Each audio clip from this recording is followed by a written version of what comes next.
look just like a real British rock and roll band, but they're not. They're the stars of a movie called This Is Spinal Tap, a comedy documentary we're going to be reviewing this week on At the Movies. And across the aisle from me, Gene Siskel, film critic of the Chicago Tribune. And across the aisle from me, Roger Ebert, film critic of the Chicago Sun-Times. Now, in addition to This Is Spinal Tap, we'll also be reviewing Children of the Corn, a thriller about killer children, based upon what else?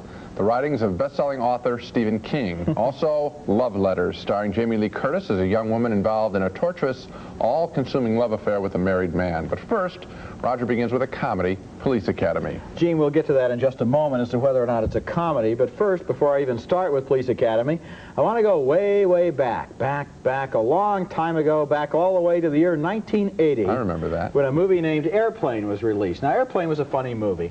Took an established hit like the Airport series and poked fun at it in so many different ridiculous ways it became a real classic.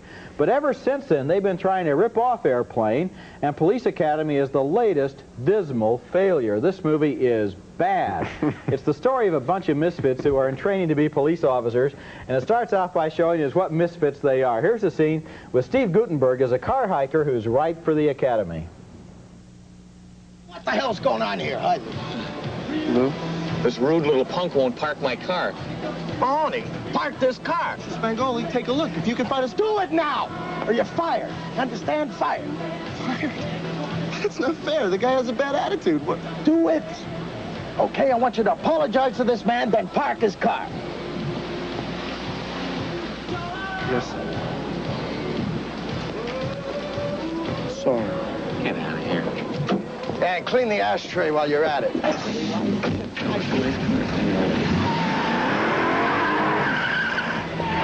Yeah, I'm sorry, Lou. You just can't get good help these days. Respect for anything. They don't respect the customers. They don't respect property. They don't respect respect. I mean, my kid.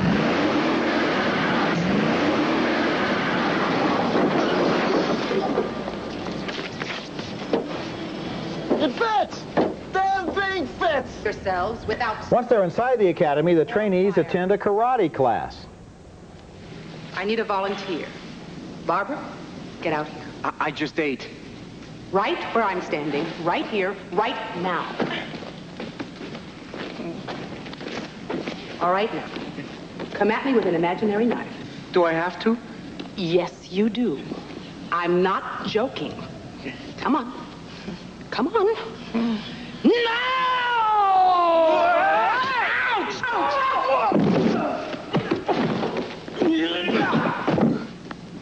Okay. That's how it's done. Who's next? Catch me! I love it. Now, those two scenes are sort of funny. But believe me, they're the high points of this very low movie. Police Academy has an uncanny ability to miss the punchline in joke after joke. There are scenes in this movie that are so pointless, it's not just that they're not funny, we can't even figure out why they're in the film. What is this doing here? When is it that it isn't funny? We don't know. Another thing, the movie allegedly takes place in the United States, but this police academy is like no American police academy I've ever heard of. It's a 14-week boarding school. Maybe they meant to call it Military Academy and they changed their mind. I think that's because it was shot in Toronto, and so that there's this whole Canadian sensibility to what's going on there. It isn't like any police academy I've ever heard of either. I want to quote back to you the line that you used a little earlier in evaluating this film. This movie is bad. It's shockingly bad. They cut away from what's funny frequently. Those jokes at least paid off. The tilted car, everyone raising their hand. But more often than not, just when this film is building up a head of steam, they cut away from the joke. I couldn't get it. It's stunning. There were a couple of scenes in the movie where somebody walks on screen and says something, somebody else comes in, and a situation is set up for a joke. And then end.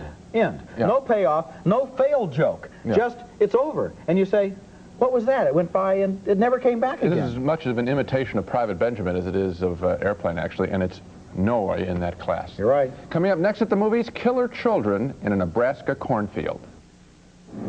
Fred, look out!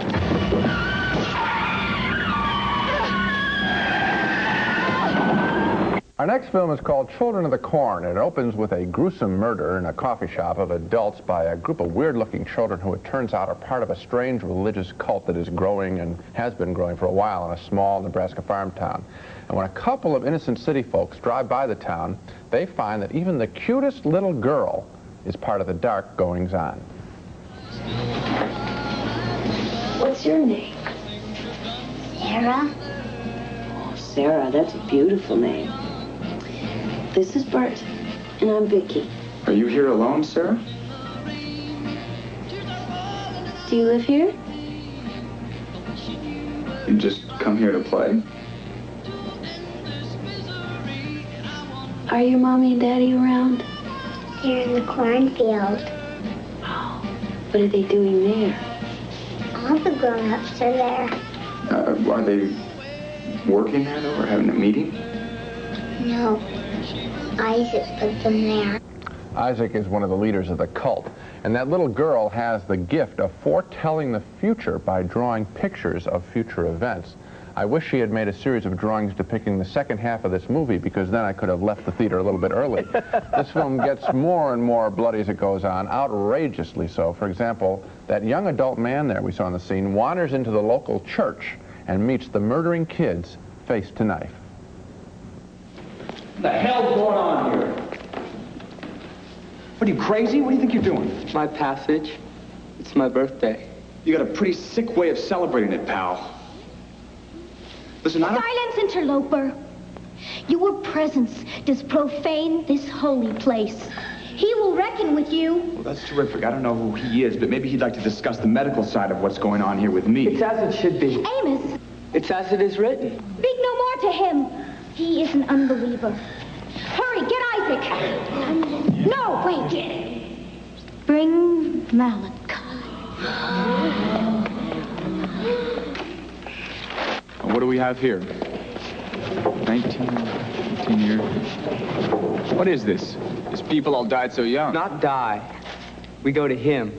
Yeah. First night of our 19th year. Who the hell's him? He who walks behind the rose. Malachi, come. Seize him. Back off!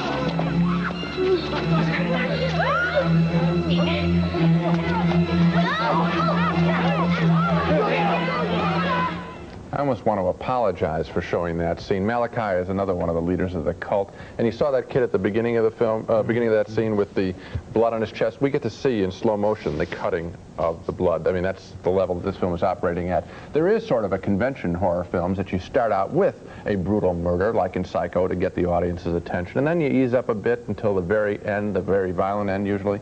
But Children of the Corn is shockingly violent all the way through, and at a certain point, that really becomes offensive. Additionally, the group of kids are not the greatest actors, and so as you watch this junk play itself out, your mind wanders, you don't believe it's really a movie, and you begin to wonder what it must have been like for all of them to stand around as they do at the end of this picture in a cornfield yelling, "Kill, kill, kill," waving their knives.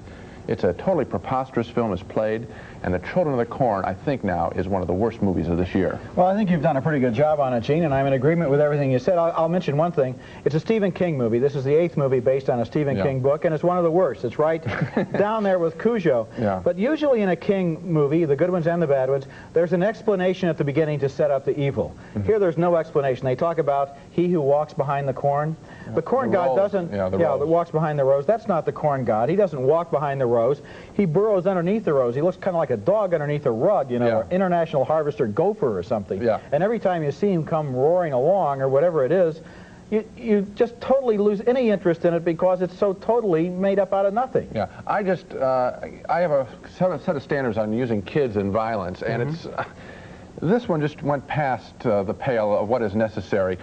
Children of the Damned, to pick another film, Village of the Damned, or whatever it was, you know, that was creepy without having to see incisions like that. I think it can be done without being this disgusting. Sometime we could probably also have a discussion on how come kids are always associated with evil. We must have, in our society, some strange attitude about kids. Next at the movies, a satire on those endless documentaries about British rock groups.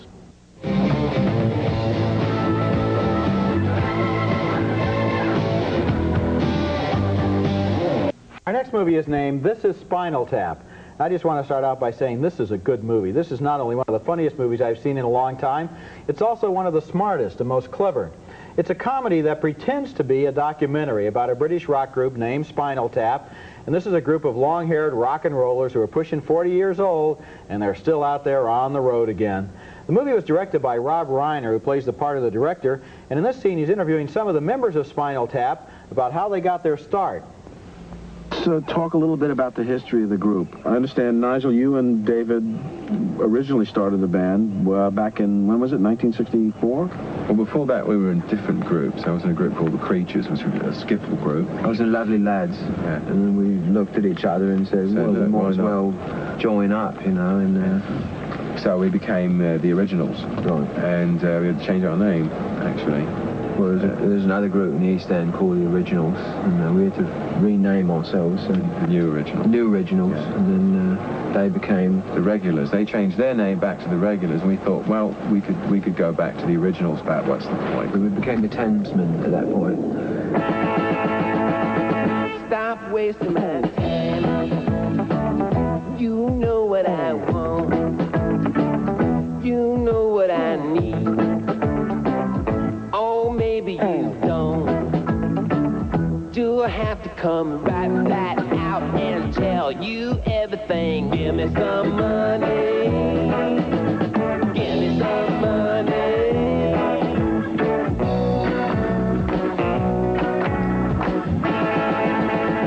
That stage approach looks pretty old-fashioned, but here they are years later with a bright new staging idea.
The great part there is when he's trying to maintain his cool for just that second when he wants to pretend that maybe the pod will open. Spinal Tap's tour gets worse after that. Their concerts are canceled, their manager quits, and they develop the most disconcerting habit of killing off all of their drummers.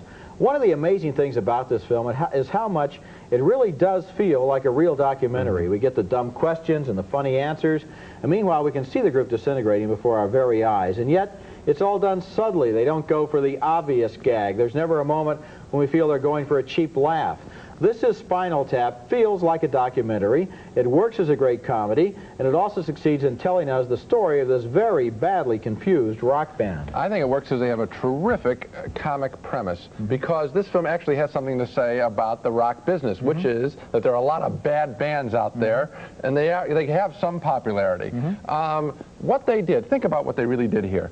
We get documentaries, when we think about it, it's worthy of a documentary, so make it about a serious, good product, and therefore you'll learn about the nature of the product by studying the serious. This film is really doing something quite special. It's saying you can learn just as much by studying something lousy.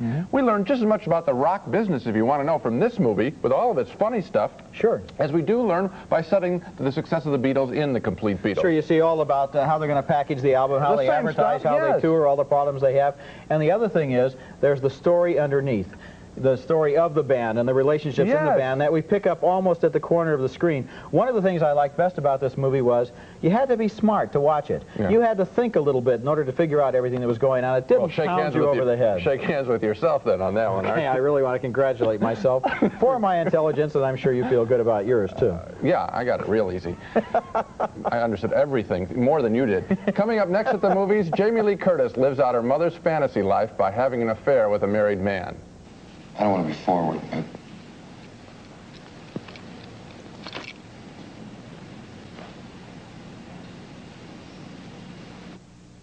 our next film is called Love Letters, and it is the personal story of a young woman who is deeply affected when her mother dies, and she finds some love letters that her mother received and kept private over the years. Love letters written by a man other than her husband.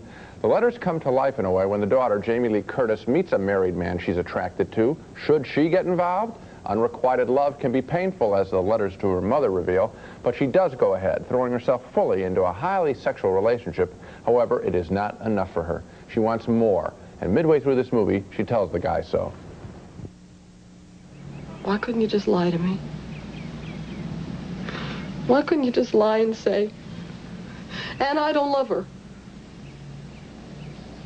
Would it be so hard? it's not fair, is it? I think you should leave.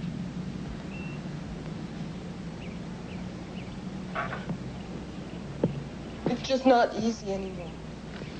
Do you really think it's any easier for me? You don't love me as much. Anna. I'm second best. It's the way you want it. It's not the way I want it. Anna, I'm afraid it's just a little bit more complicated than that. You and I don't have any children It together. has nothing to do with children. It has to do with her. You want all of her and just a little bit of me. I knew it was going to happen like this. Did you? I didn't.